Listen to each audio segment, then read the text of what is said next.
የኖህ መርከብ የምትባለው ቅድስት ቤተክርስቲያን ነች። በኖህ መርከብ ውስጥ በጣም ብዙ አይነት እንስሳት ነበሩ። በቤተክርስቲያን ውስጥ በጣም ብዙ አይነት ሰው አለ። ብዙ አይነት ሰው በኖህ መርከብ ውስጥ ንጹህ የሆኑ እንስሳት አሉ፣ የሚበሉ እንስሳት አሉ። እንደ በግ ያለ እንደ ፍየል ያለ እንዲበሉ የተፈቀደ እንስሳት አሉ። የማይበሉ ደግሞ የረከሱ እንስሳትንም አስገባ ብሎታል እግዚአብሔር። ይሄ ማለት ምን ማለት ነው? በቤተ ክርስቲያን ንጹሃን ጻድቃን ቅዱሳን አሉ። በተቃራኒው ደግሞ ኃጢአተኞች በቤተ ክርስቲያን ውስጥ አሉ የሉ? ከኔ ጋር ናችሁ? ኃጢአተኞች ይገባሉ አይገቡ?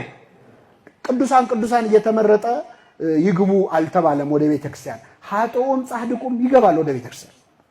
የሚበላውም የማይበላውም እንደሚገባ ማለት። በኖህ መርከብ ውስጥ በግ ነበረ። ቅን ሰዎች በቤተ ክርስቲያን ውስጥ አሉ። በኖህ መርከብ ውስጥ ርግብ ነበረች።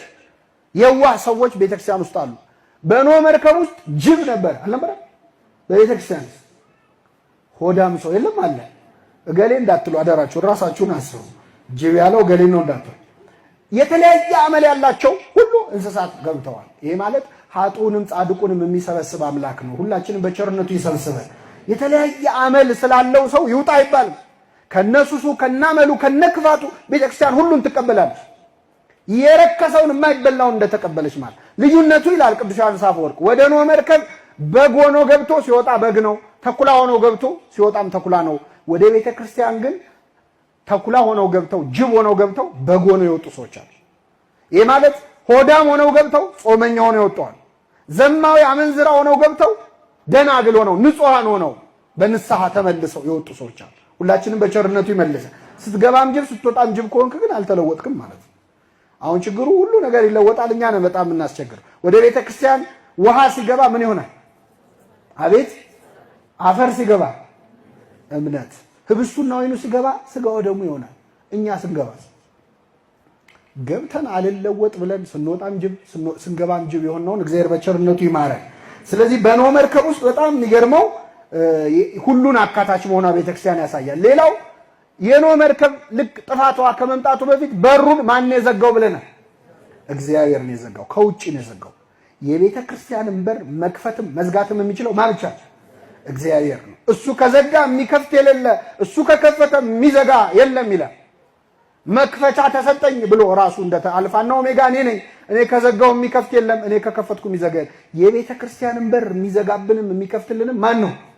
እግዚአብሔር። አንዳንድ ሰዎችን ምክንያት አድርገው ከቤተ ክርስቲያን ይጠፋሉ። እገሌ ገላመጠኝ፣ እገሌ ተናገረኝ፣ እገሌ እንዲህ ሲያደርግ መንገድ ዘጉብን፣ ተገፋን፣ እንዳናገለግል እንደዚህ ሆነን ምናምን። የቤተ ክርስቲያን በር የሚዘጋብን ማን ብቻ? እግዚአብሔር ነው።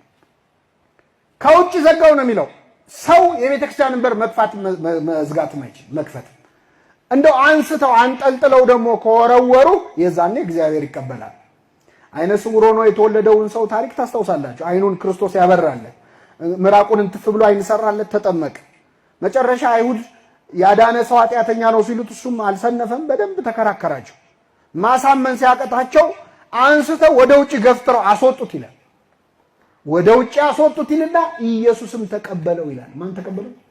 ኢየሱስ ክርስቶስ። ከቤተ ክርስቲያን ተገፍትረ ፊዚካሊ ሊትራሊ ማለት ነው እንደዚህ ተገፍትረ ስትጣል ያኔ ይቀበላል። ከዛ ውጭ ግን እንዲያረጉኝ እንዲተናገሩኝ ብለህ ብትጠፋ አይቆጥርልህም። እና በዚያ መርከብ በሩን የዘጋው እግዚአብሔር ነበረ። ሌላው በጣም የሚደንቀው በኖህ መርከብ የዳነው አንድ ቤተሰብ ነበረ። ስንት ቤተሰብ? በቤተ ክርስቲያንም የሚድነው አንድ ቤተሰብ ብቻ ነው። የማ ቤተሰብ ካላችሁ ሁላችን ስንት ቤተሰብ ነን?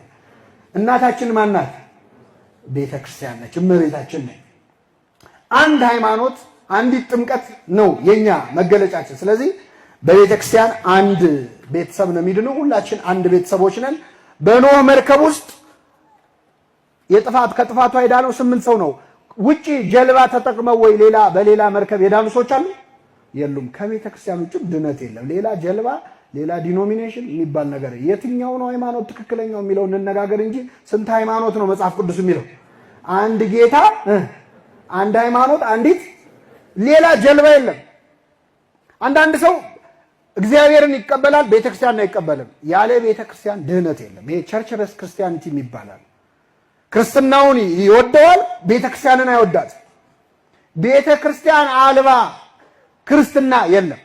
ቸርችለስ ክርስቲያኒቲ ደግሞ የዚህ ተቃራኒ ደግሞ አለ። ክርስቶስ የሌለበት ቤተክርስቲያንም አይሆንም። ሁለቱም ልክ አይደሉም እና በኖህ መርከብ ከጥፋት ውሃ እንደዳነው ሁላችን የምንድንባት መርከብ ቅድስት ቤተክርስቲያን ናት። ሁላችንን በቤተክርስቲያን የሰበሰበን አምላክ የምንድንባት ያድርገን። መርከብ ውስጥም ሆኖ መጥፋት ደግሞ እንዳይመጣ። አሁን የኛ ለየት ያለ እኮ ነው። እነሱስ ከጥፋት ውሃ ነው፣ የኛ እኮ የዘላለም ነው። ከወጡ በኋላ አዲስ ምድር ይመጣል ብለው ነው። እኛ የምንጠብቀው ግን መንግስተ ሰማያትን ነው።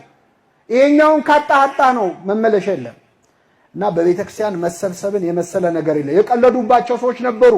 ኖህ መርከብ ውስጥ ሰው ይዞ ሲገባ ሲስቁበት ነበረ። ቤተክርስቲያን በሚሄድ ሰው የሚስቁ ሰዎች አሉ። እንደ ኋላ ቀር የሚያዩ ጨጌ እየተባልን አይደል በየኮሌጁ ያደግነው። ኋላ ቀር የተሳቀበት ሁሉ መጨረሻ ላይ ከጥፋት ውሃ መዳኛ መሆኗን የሚታይበት ቀን ሲመጣ ነው ሰው ሁሉ የሚያለቅሰው እንደ ኖህ መርከብ ዕለተ ምጽአት ሲመጣ ማለት። ስለዚህ ሁላችን እግዚአብሔር በቸርነቱ ይሰብስበን።